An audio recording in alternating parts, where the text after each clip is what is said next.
If you haven't already seen it, take a look at it and see the 3 different languages. The dates that they have, that's not even reality. 196 BC, we don't know what the dates are. So I hold tight on dates. I hold tight on all dates. They don't even know what day it is today, so how are they going to know that? They don't even know what today is. How you know what yesterday was? You know? So that, I mean, I just want you to take a look at that Rosetta. And then we can move around, and then maybe we'll see the next piece. And you can let me know what you'd like to look at next. Hotel. And so what I was teaching the children in astronomy and chemistry and biology, when I was introduced to the Shabaka stone, I came to realize that there's nothing written on this stone that in fact, the modern scientists even have not gotten to this point yet. They still don't understand what this says. So that it became important to begin to develop, when we talk about an African-centered curriculum, everybody argues that we're looking for a feel-good curriculum. We just want to celebrate all the great black and African people worldwide. And what I'm saying is that that's not what this is about. I want our children, African excellence, intellectual capacity, intellectual illumination. I'm not about feeling good about what African folk have done. What good is what African folk have done if we can't do it ourselves again? That's just dead history. So our history has to come to life for our children. And having been around our children long enough, when I taught this to one child, young child in the Bronx, I taught astronomy from this perspective. This young lady came, it was an after-school program. The young lady came running to school one day, come to the center, and she said, "Brother Booker T, look, I got 75 on my science test." And it was about the stars and the planets. And I said to her, "Well, what made that happen?" She said, "You know, when you were explaining that stone thing, for the first time I understood astronomy, because I talked to them in a language that they could understand." And that's what we have to do. This Shabaka stone is more important in terms of developing an African-centered curriculum that helps our children understand their history and what they've done. This is a primary source, and that's why this is so important to me, because this stone was carved by the people that told the story. It's no he said, she said, and that's all Western civilization has. He said, she said. All of Copernicus, Galileo, all of them wrote what they studied African people write. Johannes Kepler, Stuttgart, Germany, admits that he copied the Egyptian law of planetary motion. He admits this. Galileo says he improved on the telescope, which means if he improved on the telescope, it was already there. And who brought it in? Africans, the Moors brought the telescope in. So that when you're dealing with this Shabaka stone, this has 3 philosophies. One philosophy is the primate of the essence.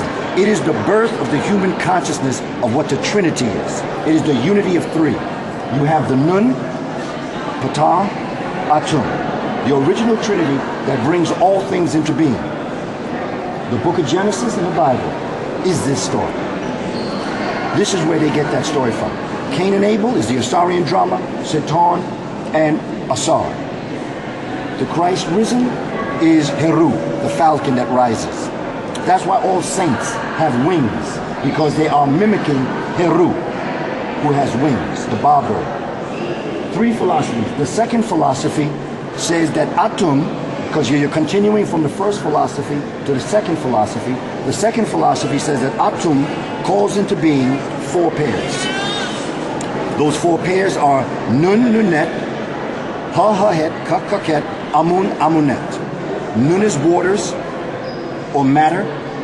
Nunet is space or the heavens. Ha is infinity. Hahet is finity. Kak is darkness. Kaket is light. Amen is the invisible. And Amunet is the visible. These are known as the Neterenu, the uncreated creations. And as we spoke about in the lecture last night, think about what was on the mind of the person that thought about it. How could you depict a person who was already there, was never created?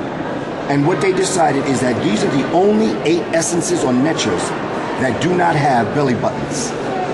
They are carved without belly buttons, because without a belly button, it means that you were not You did not have an umbilical cord. It means umbilical cord was not connected to a mother, which means mother never gave birth to you. You were always in existence. I'd like to talk to the mind that thought that up. And then, because look, matter and space has always been around.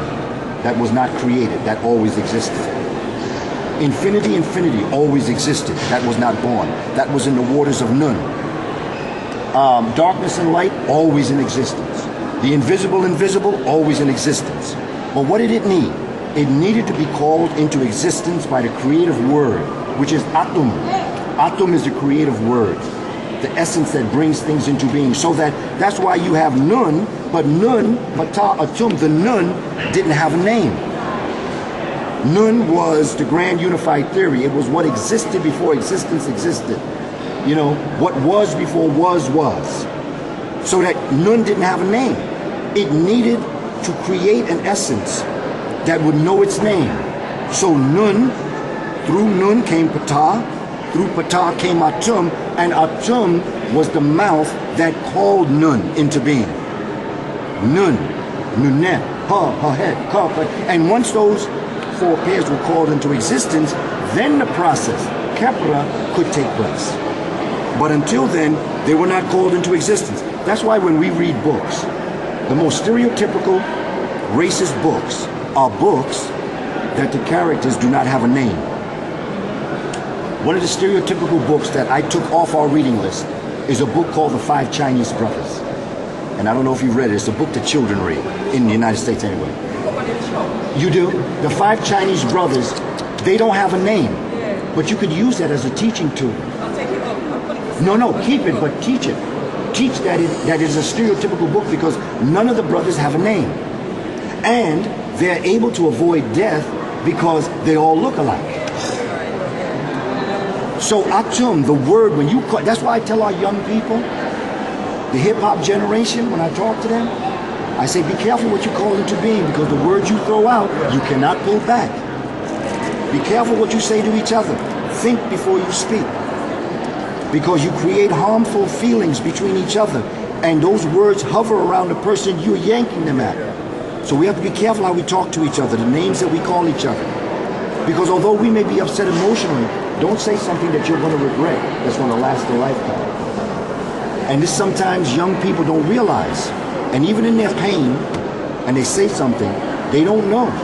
Even if you are pained and even if you don't know better, you're still calling that word out. And it's hovering around us. And it's waiting to be able to be pulled in by somebody who is as negative as that word is. You think you know Adam in the Bible? Say what? Adam, that's it. Is that Atom? Yes.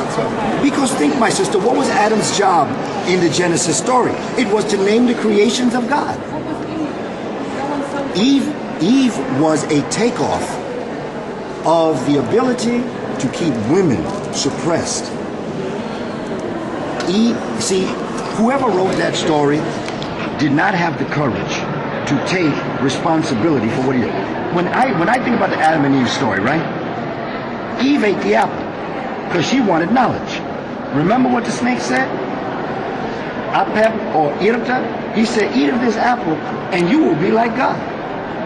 Well, we are God, having a human experience. Think about the story because it's very interesting.